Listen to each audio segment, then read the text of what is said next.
मैं सबसे पहले दाद देना चाहती हूँ इस बिल के टाइमिंग की कि अभी ईद की रौनक बुझी भी नहीं थी और हमारी जड़ों पर एक नया फरमान लाया गया।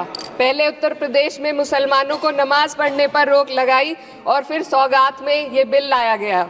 निसार में तेरी गलियों पे है वतन, जहाँ चली है रिवाजो गैर कि कोई ना सर उठाकर चल सके। मैं सभापति जी आपको ये बताना चाहती हूँ कि ईद के मौके पर एक विधवा महिला अपनी लड़की के साथ मेरे पास आई और उसने बताया कि वह एक वक्फ की प्रॉपर्टी में रहती है, वही उसके सर पर छत का काम भी करती है और उसकी रोजी रोटी भी वहीं से आती है। वो इस बिल को लेकर इतनी फिक्रमंद थी कि कहीं उससे वो उसकी संपत्ति ना छीन ली जाए।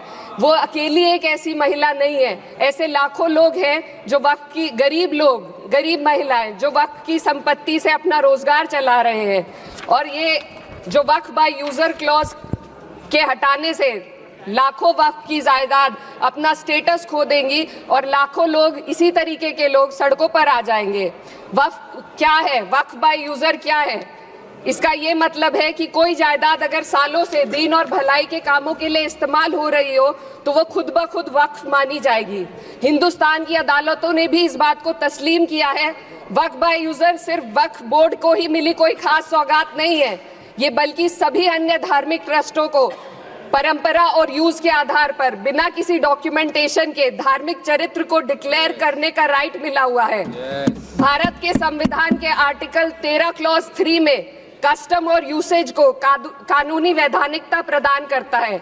इसी आर्टिकल से वक्फ बाय यूजर भी निकला गया है। इस बिल के कानून बनने पर वक्फ बोर्ड तो इस प्रोविजन से हाथ धो बैठेगा, लेकिन अन्य धार्मिक ट्रस्टों को यह सुविधा जारी रहेगी। इससे भारतीय संविधान के आर्टिकल 14 और 15 का सीधा उल्लंघन है, जो धर्म और जाति के आधार पर भेदभाव और कानून के सामने सभी की बराबरी पर जोर देता है। मैं इसके साथ ये भी कहना चाहती हूँ कि सत्ता के लोग जो एक दूसरे की पीठ थपथपा रहे हैं कि वक्फ बाय यूजर का जो अमेंडमेंट इन्होंने दिया उसको एक्सेप्ट कर लिया गया है, लेकिन इनकी शरारत यह है कि उसके साथ ही एक ऐसा प्रोवाइजो इसमें शामिल किया गया जिसके आधार पर यह कहा गया है कि अगर कोई भी वक्फ की संपत्ति विवादित हो तो वो अपना वक्फ स्टेटस खो देगी। तो जो अमेंडमेंट इन्होंने दिया है, जिसको एक्सेप्ट कर लिया गया है, उसका कोई मतलब नहीं है। ये इनकी नीयत है जो साफ जाहिर हो रही है। सोने पर सुहागा एक काम और किया है। सरकार ने वक्फ की कानून के सेक्शन 107 को हटाकर लिमिटेशन एक्ट में 12 साल तक ही किसी के खिलाफ अदालत में जाने का प्रोविजन है। सेक्शन 107 में बोर्ड को लिमिटेशन एक्ट से राहत मिली हुई थी। वक्फ बोर्ड कभी भी अवैध कब्जाधारियों के खिलाफ अदालत जा सकता था। अगर ये सेक्शन ना हो तो अवैध कब्जा करने वाले लोग कानूनी प्रक्रिया का फायदा उठाकर वक्फ की प्रॉपर्टी को हड़प सकते हैं। अन्य धार्मिक ट्रस्टों पर भी ये लिमिटेशन एक्ट लागू नहीं होती, तो फिर वक्फ बोर्ड के साथ ये सौतेला रवैया क्यों किया जा रहा है? धर्म को देखकर दोहरी नीति क्यों अपनाई जा रही है? सेक्शन 107 और वक्फ बाय यूजर को अगर एक साथ पढ़ा जाए तो इससे लाखों वक्फ की प्रॉपर्टी पर कब्जा किया जाएगा। इसलिए ये बिल मुसलमान की भलाई का नहीं बल्कि उनके वजूद और विरासत को मिटाने का बिल है।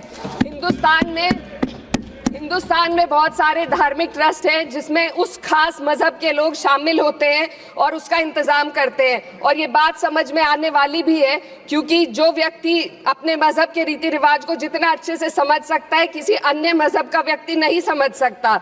आर्टिकल 26 क्लॉज 2 के तहत धार्मिक संप्रदायों को अपने मजहबी इदारों के एडमिनिस्ट्रेशन का हक देता है, लेकिन वक्फ बोर्ड के बारे में इसको उल्टा किया जा। Sir 2 minute sir please 2 minutes. सरकार इसे एक सेक्युलर बॉडी मान रही है और इसमें गैर मुस्लिमों को शामिल करने की बात कह रही है।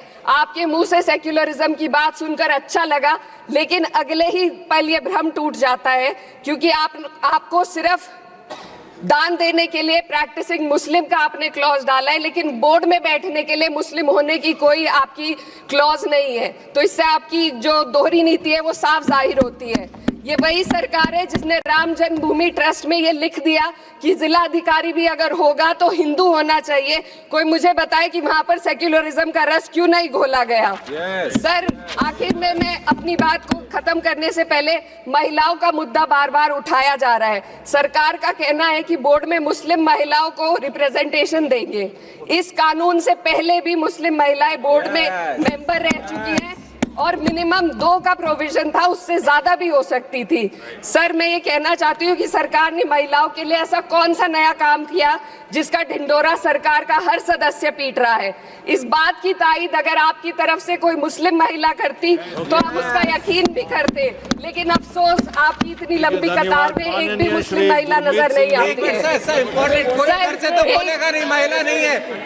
सर मैं खुद एक मुस्लिम महिला हूँ, मैं सिर्फ एक सर मैं माइनॉरिटी महिला हूँ, इस सदन में हम सिर्फ 2 महिलाएं हैं और उस नाते से मैं ये बात कहना चाहती हूँ कि इस बिल के माध्यम से मुस्लिम महिलाओं को कुछ नहीं मिल रहा है, ये हमें कुछ नहीं देना चाहते, सिर्फ टोकनिज्म हमारे नाम पर बनाकर एक नैरेटिव मीडिया में चलाना चाहते हैं। तो ये बिल मुसलमान की भलाई का नहीं, उनकी पहचान को मिटाने का है। सर अंत में मैं बस यही कहना चाहती हूँ कि कागजों की कैद में बस नाम रह जाएंगे, वो जो हमारे थे सिर्फ दावे में रह जाएंगे। इस बिल के द्वारा मीठी ईद के जायके को कड़वा करना, यही असली सौगाते मोदी था। बहुत बहुत